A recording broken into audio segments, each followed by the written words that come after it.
Hi everyone, welcome to lesson 8.1, example 4. This is where we're going to talk about using function notation. So let's quickly review what function notation is. In the past, we've frequently written equations like y equals 3x plus 4 or something similar, but the common factor being that we have a y equals. That's what we're familiar with. Okay? This is known as an equation because we have that equal sign and we have a y on the other side. All that you do to make it function notation is instead of writing y, you do f to signify that it's a function, parentheses with an x in it, saying that that's the variable you are going to use, and it's the same thing. Okay? So f of x, that's how you read that. F of x, okay? Parentheses are pronounced using of because it implies the multiplication. So f of x equals 3x plus 4. This is our function notation. Oh, wow, notation. Apparently struggling with spelling today. Now let's look at our first example. We're talking about the Milligan family spent $215 to have their family portrait taken. The portrait package they would like to purchase is $125. In addition, the photographer charges a $15 sitting fee per person in the portrait. Okay, so we want to first use function notation to write an equation that gives the total cost as a function of the number of people in the portrait. Okay, I know the word function is seeming a little scary to you guys because it's not typically the word we use. We use equation a lot. That's where our comfort zone is. Okay, remember, part of learning is going outside of your comfort zone and making your comfort zone even bigger. So my goal is that function and function notation become part of your comfort zone, okay? So one way to get to that comfort level is let's start by writing it as an equation and switch to function notation for this first one. So let's think about it. We know that the Milligan family spent $215, and the portrait package they would like to purchase is $125, and the photographer charges $15 per person. Okay, so let's think. They want to purchase a portrait package that's $125. So no matter what, I have to pay that $125. Now let's say I had one person in that picture. I would just say 15 plus 125, right? Because 15 covers the cost of that one person. If I had two people, I would say 30 plus 125. Because I know $15 per person, so I'd do 15 times 2, right? If I wanted 5 people, I'd say 15 times 5, right?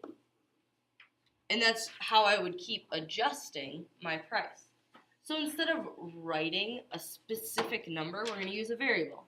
We're going to say 15 times x, okay? 15 times x plus 125. That'll tell me how much money it costs to have the portrait taken. And I'm going to use y to represent how much that is. So this is my equation. But I don't want an equation. I want the function notation. So all I have to do, instead of writing y, f of x equals 15x plus 125. Okay? Something that might be good for you to remember is another way to write y is writing f of x. Another way to write f of x is writing y. But if I specifically ask for function notation, I need to see f of x. This is going to become really popular in Algebra 1 and Algebra 2. Okay, so we're trying to build some good foundational skills for that. Let's move on to using the equation to find the number of people in the portrait. We know they spent a total of $215. So I'm going to say, my total was $215. I know it was 15 times however many people there were, plus the 125. So now I'm just solving an equation like I've done many times before by this point. So I'm going to start by subtracting 125 from both sides, and if I do that, I'm left with 90 equals 15x If I move 15 to the other side, I do that by dividing.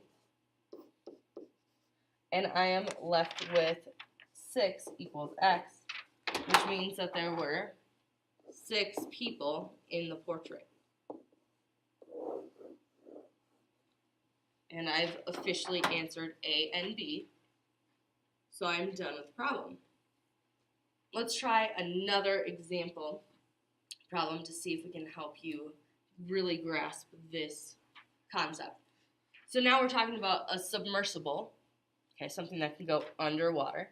A submersible descends to a depth of 1,500 feet at a rate of 40 feet per minute to explore an underwater shipwreck.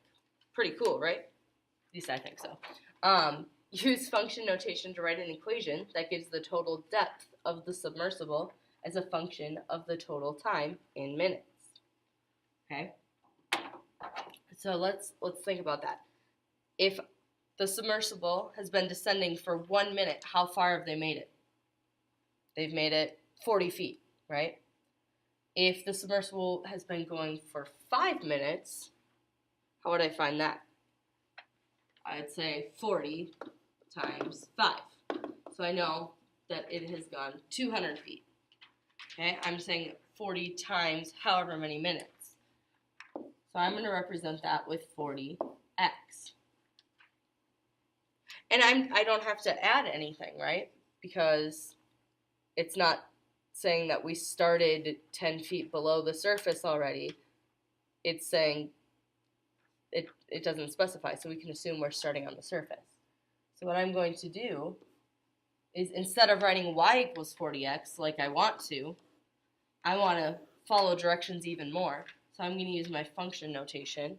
I'm going to say f of x equals 40x. Then in the next part of the question, when it says use that equation to find the total amount of time it took to reach 1,500 feet, I'm going to say, when will my equation equal 1,500 feet? So I go, and in order to get x by itself, you do my PEMDAS backwards, or SADMAP, and I divide by 40 on both sides, and I have x equals 37.5, which means that it takes 37 and a half minutes to reach that shipwreck. And that would be my answer.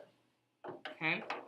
So hopefully you realize that function notation is the same as when we were practicing writing equations before. It's just instead of writing y equals, we write f of x. Or if I were to have used m to represent minutes instead, all I would have to do is, instead of saying f of x, inside that parentheses, I would put an m to represent minutes. Okay? So your variables just have to match, but it can be any variable you choose. Okay? Anyways, I hope this really helps and that you guys have a great day.